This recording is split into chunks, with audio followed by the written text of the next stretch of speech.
আসসালামু আলাইকুম সুপ্রশিক্ষার্থী। আমরা ৬ষ্ঠ শ্রেণীর শিল্প ও সংস্কৃতি এর পরীক্ষার নমুনা কোশ্চেনটা দেখবো অ্যাকচুয়ালি। অ্যাকচুয়ালি আমাদের এই কোশ্চেনগুলো খুবই ইম্পোর্টেন্ট, ওকে? তো যারা ক্লাস 7 এ উঠে বিজ্ঞান এবং ম্যাথমেটিক্স ভিডিওগুলো পেতে চান, অবশ্যই চ্যানেলটি সাবস্ক্রাইব করে রাখবেন।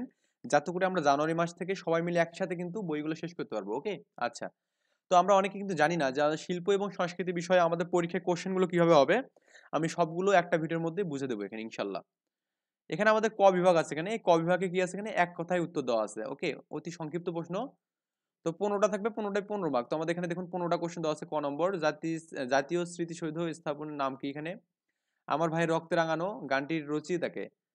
তোমার এলাকার ২ টি লোকশিল্পের নাম লিখতে বলছে। তোমার এলাকার যেকোনো ২ টা লিখবেন এখানে। মুক্তিযুদ্ধের সময় বাংলাদেশে কয়টি সেক্টরে ভাগ ছিল? লোকশিল্পকে আমাদের সংস্কৃতি কিসের সাথে তুলনা করা হয়েছে? পরিবেশন কলার অন্তর্গত ২ টি শাখার নাম লিখতে বলছে এখানে। ছবি আঁকার ক্ষেত্রে বস্তুর ত্রিমাত্রিক রূপকে আমরা কি বলি এখানে? গান, বাজনা আর নাচ এই ৩ ধরনের সমাহারকে কি বলা হয়? দেহের কোন ভঙ্গির মাধ্যমে নাচ অনুভূতি প্রকাশ করা হয়? রঙের উৎস কি এখানে? ছবি হালকা রং দিয়ে একটু ফুটে তোলা হয় এখানে কেন? আচ্ছা।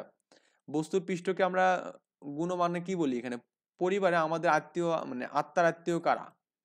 নাচের ২ টি উপাদান লিখতে বলছে এখানে। সব বর্ণ বা রং মিলে কোন রং তৈরি হয় এখানে? এই বিষয়গুলো দেখবেন। এরপর সংক্ষিপ্ত কোশ্চেন আছে আমাদের এখানে ৪ টা কোশ্চেন অ্যান্সার দেওয়া লাগবে। ৪ ৫ ২০ মার্ক। ওকে? প্রত্যেকটাতে ৫ মার্ক করে। ক নম্বর বলছে বাবুই পাখিকে তাঁতি পাখি বলা হয় কেন? শিল্পকলা কাকে বলা হয়? শহীদ মিনার কেন তৈরি করা হয়েছিল? ছবি আঁকার ক্ষেত্রে পরিসর কি এবং মিশ্র রং কাকে বলে?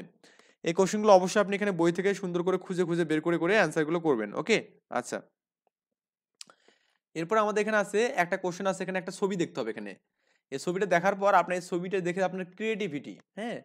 আপনার এখানে ক্রিয়েটিভিটিটা মানে আসলে আপনি এখান থেকে কি বুঝলেন এই ছবিতে কি কি আছে? দেখতেছেন মেলায় গেছে মানুষের ছবি, হনুমানের ছবি নিয়ে আসছে এখানে, তাই না? তারপর দোলনায় নাকর দোলনা আছে এখানে। এরকম এই ছবির উপর কি দেখে মনে হচ্ছে নিজের ভাষায় লিখতে বলছে এখানে। এটাতে ১০ মার্ক। এটা আপনি লিখতে পারলে কি পাবেন এখানে? ১০ মার্ক পাবেন এখানে, ওকে? আশা করা যায় বুঝতে পারছেন এখানে। তারপর আপনার এখানে রচনামূলক কোশ্চেন আছে এখানে।